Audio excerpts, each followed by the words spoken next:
During the turbulent history of the House of Windsor, royal sisters-in-law have seldom emerged as intimate friends. In recent months, court circles have reverberated with rumours that Britain's future Queen, Kate, Princess of Wales, and her brother-in-law's wife, Meghan, Duchess of Sussex, are not exactly on hugging terms, although both have laughed off suggestions of a rift. And thousands of startled television viewers have never forgotten the unexpected ferocity with which the present Queen's daughter, the Princess Royal, slapped down the BBC's royal reporter Jennie Bond for mentioning Anne's divorced sister-in-law, Diana, Princess of Wales, during an interview before Diana's death.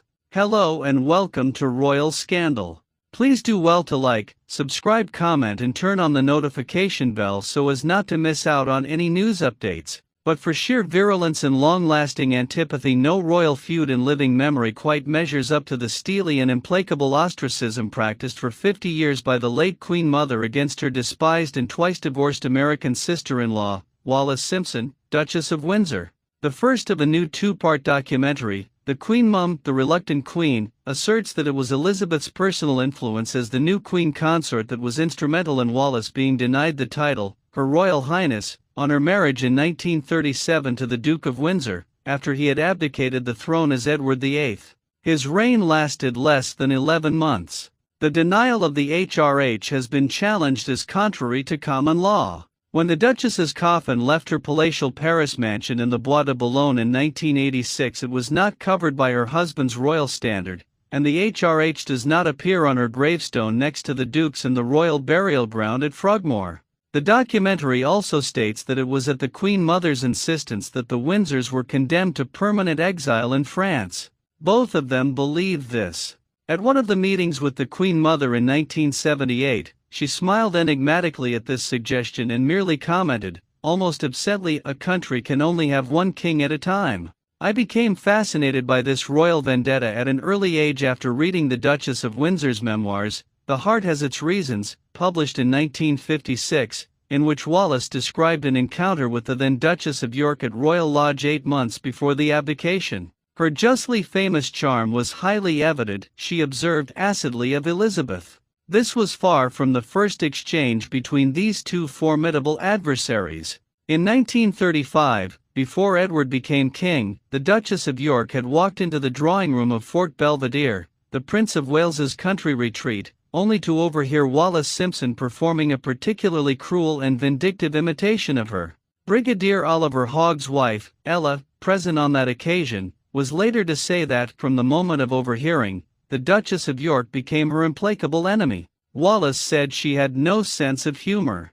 Ironically, this situation was reversed when I visited the Queen Mother's London home, Clarence House. I had been expecting only to meet her private secretary, Lt. Colonel Sir Martin Gilliatt, an urbane homosexual somewhat given to rolling his eyes at handsome guardsmen. At an earlier meeting with the Queen Mother at a luncheon given in the Eaton Square penthouse of the American-born musical comedy star Dorothy Dixon, one of Elizabeth's lifelong friends, who taught both the present Queen and Princess Margaret to dance, I found myself placed on him's left. The Duke of Windsor had by then been dead for 6 years, and with some trepidation I very gently raised the subject of the abdication crisis. Once again she was elusive and lifted her hand to halt me in mid-sentence. "You know, it's something I never talk about because it was all so dreadful at the time. It was a tragedy because he," referring to her brother-in-law, "used to be such fun before she came along." There was a moment of silent reflection and then she added, "Love does strange things to people. I am afraid the truth is that at that time he was rather more than a little mad." And then she resolutely changed the subject. 6 years earlier, on a spring afternoon in 1971, I sat in the blue and gold Parisian drawing room of the Duke and Duchess of Windsor's palatial mansion in the Bois de Boulogne and heard what purported to be the other side of the story. In 1957, Queen Mary's official biographer, James Pope Hennessy, visited the Windsors at their country home, Les Moulins de la Tuileries, and noted, on the part of the Duchess, one facial contortion, reserved for speaking of the Queen Mother, which is very unpleasant to behold, and seemed to me akin to frenzy. I also was on the receiving end of this contortion, as soon as Elizabeth's name was mentioned. The Duke, only months away from being diagnosed with inoperable throat cancer, suffered a convulsive spasm of coughing, but managed to deliver this verdict on his sister-in-law. Behind that great abundance of charm is a shrewd, scheming and extremely ruthless woman. He paused, with one of his most charming smiles, and added, "But of course you cannot quote that. The Duchess imposed no such embargo.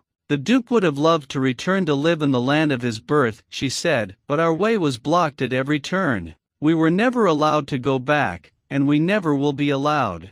Not until the day we die. She will never permit it. When we are dead, perhaps she may at last forgive us." "And the reason, ma'am?" I inquired. The Duchess's right arm shot out as if she was taking aim with a gun. "Jealousy," she said. "Jealousy of the Duke?" I asked. "No," cried the Duchess, and for the first time her Southern American origins were audible. "Jealousy of me for having married him." The Windsors then embarked on an unconvincing catalogue of all the paranoid rumors they had believed about Elizabeth for decades. They claimed Elizabeth had really wanted to marry the Duke herself and become the Princess of Wales. The Duke insisted that he had proof positive that the Queen Mother had personally engineered the Duchess's exclusion from royal rank, and was also responsible for their banishment to the Bahamas, where he was appointed Governor-General in 1940, and where Foreign Office instructions were issued to local ladies not to curtsy to the Duchess.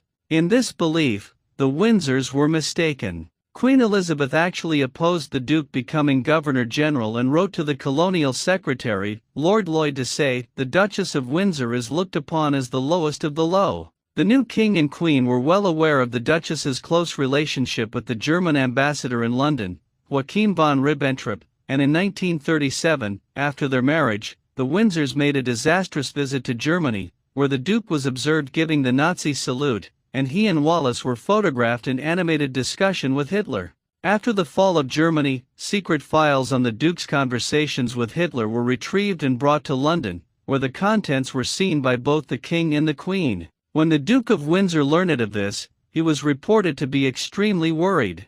In the meantime, Buckingham Palace was bombed by the Luftwaffe, and Queen Elizabeth rose to the status of a national heroine by saying, "I'm almost glad we have been bombed.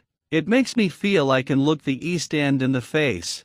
When Hitler learned that Elizabeth was taking target practice in the grounds of Buckingham Palace with a loaded revolver, shooting rats in preparation for a German invasion, he was reported to have described the Queen as the most dangerous woman in Europe. In 1967, after more than 30 years of estrangement, the sisters-in-law came face to face at the unveiling of a plaque in the Mall to Queen Mary.